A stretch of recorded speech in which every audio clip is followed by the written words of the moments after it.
Finally I am here. ಇದು just beginning ಅಷ್ಟೇ. Real drama ಇನ್ನೇನು ಸ್ಟಾರ್ಟ್ ಆಗುತ್ತೆ.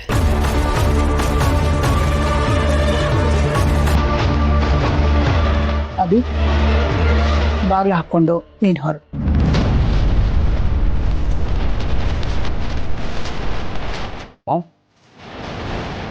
ನೀನು ಹೊರಡು ಅಂತ ಹೇಳಿದೆ.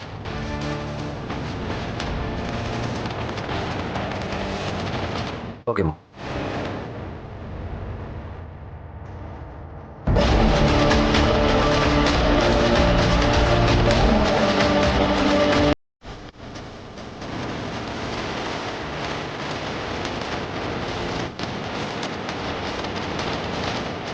ಒಂದು ನಿಮಿಷ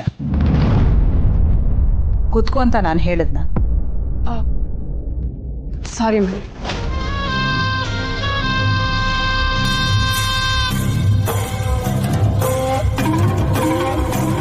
ಅದು ಹೇಗೆ ನಿನ್ನಷ್ಟಕ್ಕೆ ನೀನೇ ನನ್ನ ಮುಂದೆ ಕೂತ್ಕೊಳ್ಳೋದಕ್ಕೆ ನೋಡ್ತಾ ಇದೀಯಾ?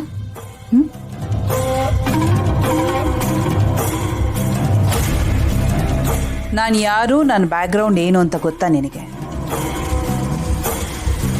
ನನ್ನ ಮುಂದೆ ಕೂತ್ಕೊಳ್ಳೋದಿಲ್ಲ, ನಿಂತ್ಕೊಳ್ಳೋದಕ್ಕೂ ಯೋಗ್ಯತೆ ಇರಬೇಕು.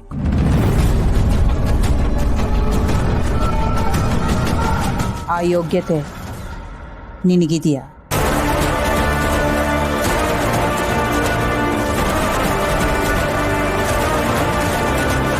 ನಿನ್ನನ್ನು ನೀನೇನು ಅಂದ್ಕೊಂಡಿದ್ದೀಯ? ನಿನ್ನ ಯೋಗ್ಯತೆಗೆ ಮೀರಿ ಆಸೆ ಪಡ್ತಾ ಇದೆಯಾ? ನೀನು ನನ್ನನ್ನು ಪರ್ಸ್ನಲ್ ಆಗಿ ಫಸ್ಟ್ ಟೈಮ್ ಮೀಟ್ ಮಾಡ್ತಿರ್ಬೋದು, ಆದರೆ ನನಗೆ ನಿನ್ನ ಬಗ್ಗೆ ಚೆನ್ನಾಗಿ ಗೊತ್ತು. ಎಲ್ಲರೂ ಮೀನಿಗೆ ಗಾಳ ಹಾಕಿದ್ರೆ ನೀನು ಡೈರೆಕ್ಟ್ ಆಕಾಶಕ್ಕೆ ಗಾಳ ಹಾಕ್ತಾ ಇದೀಯ, ನಕ್ಷತ್ರಕ್ಕೆ ಆಸೆ ಪಡ್ತಾ ಇದೆಯಾ? ನೋ, ಅದೆಲ್ಲ ನನ್ನ ಮುಂದೆ ನಡೆಯೋದಿಲ್ಲ. ನಡೆಯೋದಿಕ್ಕೆ ನಾನು ಬಿಡೋದೂ ಇಲ್ಲ. Is that clear? Sorry madam, ನೀವೇನು ಹೇಳ್ತಿದ್ದೀರೋ ನನಗೆ ಅರ್ಥ ಆಗ್ತಿಲ್ಲ.